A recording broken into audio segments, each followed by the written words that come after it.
Mark, we huffed and we puffed towards the end, but just fallen short. What are your thoughts on the game? Well, exactly that, really. I think, in fairness, Port Vale are good at what they do. They've been doing it for a while now, and keep recycling the ball, putting it in good areas. Had two strikers, obviously, who were good enough to retain possession and get people around them. So they're quite prepared to take chances and try and go beyond them, and it causes a problem. I think, in fairness to our guys, it was difficult for them today because clearly we played well the last few games, and teams will look at that. I said before today that teams will look at how we play and try and have a plan to stop us playing how we want to play. I just said to the lads, at times you've got to find a different way. Other times where teams will try and nullify the threat of the way you want to play. So you've just got to be good enough to think, well, okay, it may only be for 10, 15 minutes in the game. Just try something different, turn them around, get them defending towards their own goal. You do that, then all of a sudden they might be in two minds, and then that's when you can start to play your football again. But I think we just got sucked into maybe still trying to play when really we should have clipped the balls into good areas and gone after it. Two teams both coming in off consecutive victories as well. It was always going to be an interesting game, two sides in form and full of confidence. What have you learnt from it in that respect?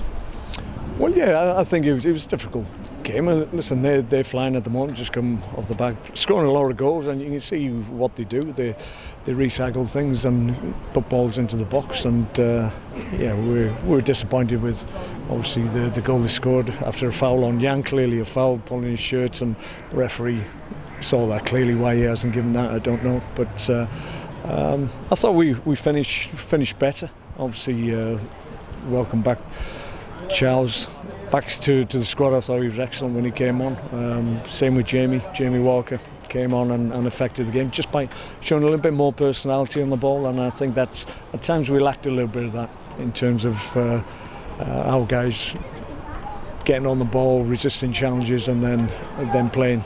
And that's when you've just got to put your stamp on the game. If it's not quite going the way you want it, then you've got to affect the game in some way or another, and that usually means by resisting the challenges, winning a ball, winning a tackle, and then breaking off that. And for long periods we didn't quite do that enough. So things to work on, things to consider for next time, because there will be other games where we're penned in somewhat and people are trying to peg us back. So we've got to have the ways and means and the understanding of what we need to do in them circumstances. You mentioned Charles Vernon back in and pretty much instant impact scoring straight after coming on. Didn't really look like he'd been out for 2 months. I guess it's good for you towards the end of the season to have him back available. Yeah, he's ahead of schedule. I mean, he's looked sharp for the last week and a half, but because of his injury, I think the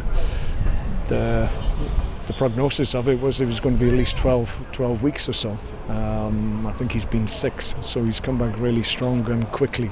So we're a little bit concerned about just throwing him from the start, because obviously he could be at risk. But he'll be better for that little cameo at the end. Affected the game, showed good personality, and he's a good player. I've seen that in the time he's been on the training pitch. So it's good to see him back.